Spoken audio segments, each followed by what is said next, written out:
Hello. Glory to Ukraine. The 265th day of the heroic resistance of the Ukrainian people to a Russian military large-scale invasion continues. On November 15th, Russian forces launched around 100 missiles on Ukraine, making this the most large-scale attack to date.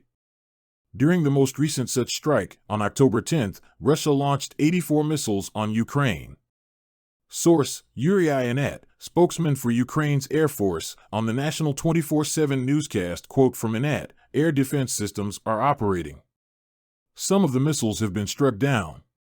80 missiles have already been launched on Ukraine, and another 20 are currently approaching. That is, approximately 100 missiles have been launched on the territory of Ukraine." The occupiers outdid their previous attack on October 10th, when they launched 84 missiles. "We have already had 100. This is a large-scale missile strike. Critical infrastructure facilities are the number one target. But unfortunately, some of the missiles hit residential buildings. The enemy is trying to keep the temporarily captured territories, continues to equip defensive lines on the left bank of the Dnipro River. At the same time, it conducts offensive operations in the Bakhmut, Avdiivka, and Novopavlivka directions. In order to replenish losses, the training of mobilized enemy personnel continues in military educational institutions, training centers, and their subsequent transfer to the areas of hostilities. He explained that Russia has used Kh-101 and Kh-555 missiles launched from Tu-95 and Tu-160 to attack Ukraine. The majority of the missiles were launched from strategic bomber jets from the Caspian Sea and Rostov Oblast in Russia. The remaining missiles were caliber cruise missiles launched from the Black Sea. In the Volyn and Polisia directions, the situation remains without significant changes.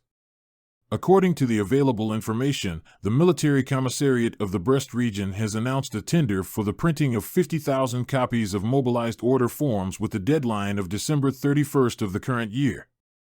The enemy also such, in the Slobozansky direction for mortars, barrel and jet artillery, in the areas of Ambarn, Eniskine, Budarki, Vovchansk, Kamianka, Sosnivka and Yablonivka settlements of the Kharkiv Oblast, and the Kupiansk and Lyman directions from artillery of various types, and the areas of Berestov, Kislivka and Krokmaln settlements of the Kharkiv Oblast, Makiivka, Nevsk and Stelmakivka in the Luhansk Oblast, and Nevelsk and Torsky in the Donetsk Oblast, in the Bakhmut direction from the entire range of artillery, in the areas of Andrivka, Bakhmut, Bakhmutsk, Bilohorivka, Verkhnyo-Kamiansk, Kryharivka, Klishchivka, Kurdyamivka, Pivnik and Spern settlements of the Donetsk Oblast, and the Avdiivka direction from artillery of various calibers, and Vadiang, Krasnohorivka, Marienka, Novomykhailivka, and Pervomaysky districts of Donetsk Oblast, in the Novopavlivsky direction from artillery of various types,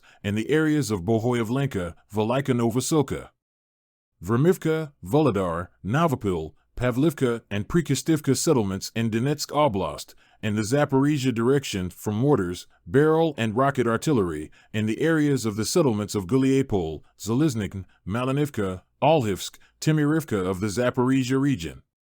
In the Kherson direction, areas of Dutchany, Zolota Baka, Mykolaievka, Mylov, and Kornobayevka settlements of the Kherson Oblast were hit by artillery fire. Due to the difficult humanitarian situation in the Luhansk Oblast, the occupiers planned to carry out a complete evacuation of the civilian population from the settlements of Kremina, Severodonetsk, and Rubizn deep into the temporarily occupied territories. According to detailed information, it was confirmed that the command post of one of the units of the occupying forces in the city of Horlivka, Donetsk Oblast, was damaged. As a result of the strike, 7 trucks and 2 MT-12 Raptor guns were destroyed. Also, 15 invaders were wounded and 3 MT-LBS were damaged. Information about the dead occupiers is being clarified. In the city of Mariupol, the occupation authorities, instead of providing the minimum household needs of the population, are expanding the coverage area of propaganda sources. So, according to available information, the occupiers are launching the Mariupol 24 TV channel. Round-the-clock broadcasting is planned to be introduced within a month. During the day, the aviation of the defense forces of Ukraine carried out 17 strikes on areas where the enemy's personnel, weapons, and military equipment were concentrated.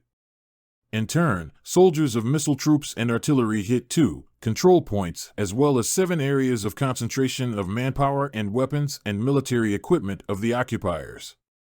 I support the armed forces. Together we will win. Glory to Ukraine. Let's keep in touch.